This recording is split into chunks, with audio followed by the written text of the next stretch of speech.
বিসমিল্লাহির রহমানির রহিম। আসসালামু আলাইকুম রহমতুল্লাহি ওয়া বারাকাতুহু। সুপ্রিয় দর্শক, যে যেখান থেকে দেখছেন সকলকে স্বাগত জানাচ্ছি আজকের ভিডিওতে। আশা করছি সকলে ভালো আছেন। আলহামদুলিল্লাহ, আল্লাহ পাকের রহমতে আমিও ভালো আছি, আমরাও ভালো আছি।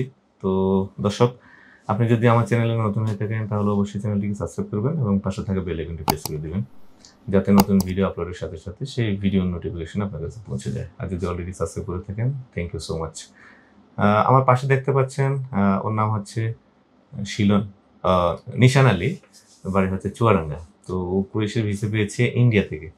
তো ওর মুখ থেকে আমরা কিছু শুনতে চাই যে সে যে টোটাল যে প্রসেস, এই প্রসেসে তার মোট কত সময় লেগেছে। আমাদের কাছে ফাইল দেওয়া হইতে শুরু করে ফ্লাইট পর্যন্ত।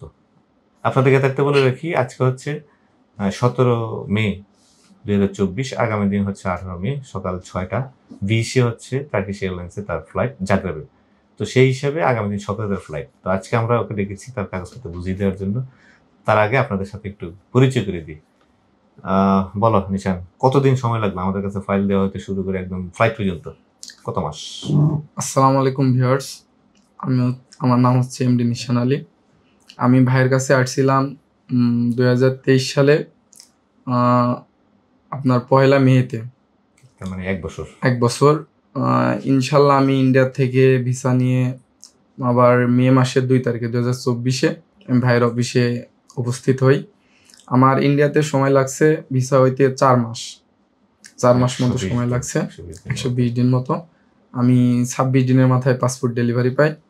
তারপরে আমি দেশে আসি। দেশে আসার পরে বাকি যে কাজগুলো আছে, ম্যানপাওয়ার ভাই এগুলো বুঝাই দিছে। আলহামদুলিল্লাহ। তো তোমার পরিবারের কয়জন সদস্য?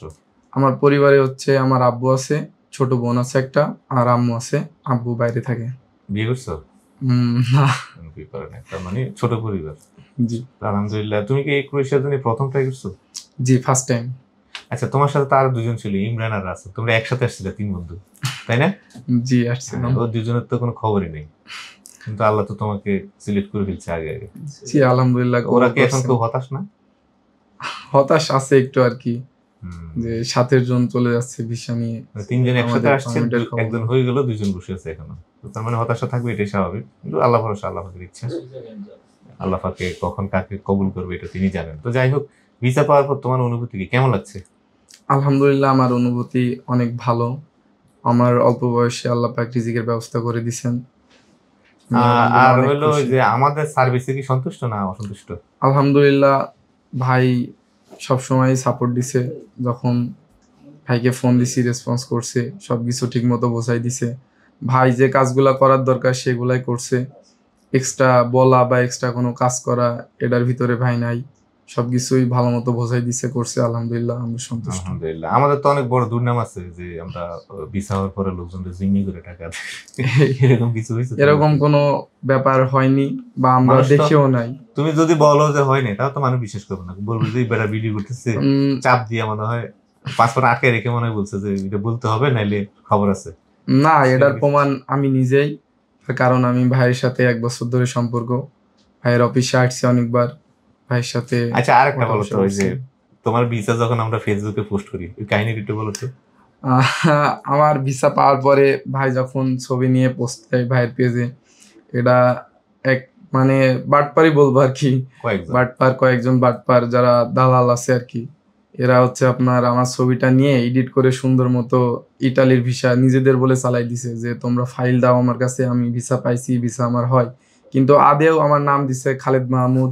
আপনারা হয়তো দেখছেন আর কি, যারা ভাইয়ের ভিউয়ার্স তারা দেখছেন, বিষয়টা খেয়াল করছেন যে আমার পাসপোর্টে নাম, আমার ছবি, কিন্তু আমার নাম টাম চেঞ্জ করে এডিট মিডিট করে মন করেন ইতালি ভিসা বানাই দিছে নিজের বলে। কিন্তু ভাইয়ের ক্লায়েন্ট আমি। অনেক মানুষ যাতে ক্ষতিগ্রস্ত না হয় আমরা বলবো যে আপনারা সাবধান থাকবেন। ও হচ্ছে ক্রোয়েশিয়ার ক্লায়েন্ট। আলহামদুলিল্লাহ, ক্রোয়েশিয়ার বিষয় নিয়ে আসছে। আসার পর ওর ম্যান পাওয়ার হয়ে গেছে, সবকিছু কমপ্লিট। তো আজকে ফাইল বুঝিয়ে দিচ্ছি। টার্কিশ এয়ারলাইন্সে 18 তারিখ সকাল 6টা 20 হচ্ছে ওর ফ্লাইট। তো তোমার পেপারসগুলো বুঝিয়ে দিচ্ছি। হ্যাঁ, আচ্ছা, তুমি দেখো।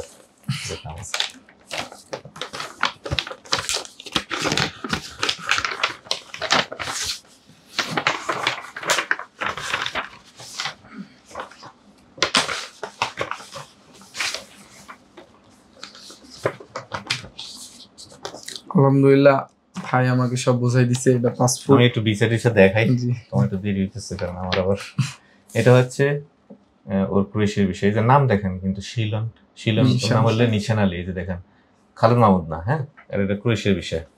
আর এই হচ্ছে ওর পুলিশ ক্লিয়ারেন্স, এটা স্টেশন করে যেটা মেনটা নিয়ে যেতে হয়, ফিঙ্গারের জন্য এটা লাগবে মাস্ট। আর হচ্ছে ওর টিকিট, এয়ার টিকিট, এটা হচ্ছে ওর এয়ার টিকিট, যেগুলো লাগে আর কি, এর বাইরে অতিরিক্ত পেপারস কিছু লাগে না এখন। এটা হচ্ছে ওর ওয়ার্ক পারমিট, এটা লাগে, কখনো কখনো চায় কখনো আবার চায় না। আর হচ্ছে কন্ট্যাক্ট লেটার, এটা কন্ট্যাক্ট লেটার। আর এই যে ডিএমএটি কার্ড, ডিজিটাল কার্ড যেটা। তো সব কিছু ওকে বুঝিয়ে দিলাম। আর হচ্ছে সবাই দোয়া করবেন, আল্লাহ পাক এই পর্যন্ত সবকিছু ঠিকঠাক মতো করেছে, এবং বাকি যে সামান্য কাজ আছে 24 তারিখে ওরা পৌঁছে যাবে, 19 তারিখে ওরা পৌঁছে যাবে ওইখানে। তো একটু যে বাকি কাজ এটার জন্য আল্লাহ পাক সুন্দর মতো সফল করে দেয় ইনশাআল্লাহ।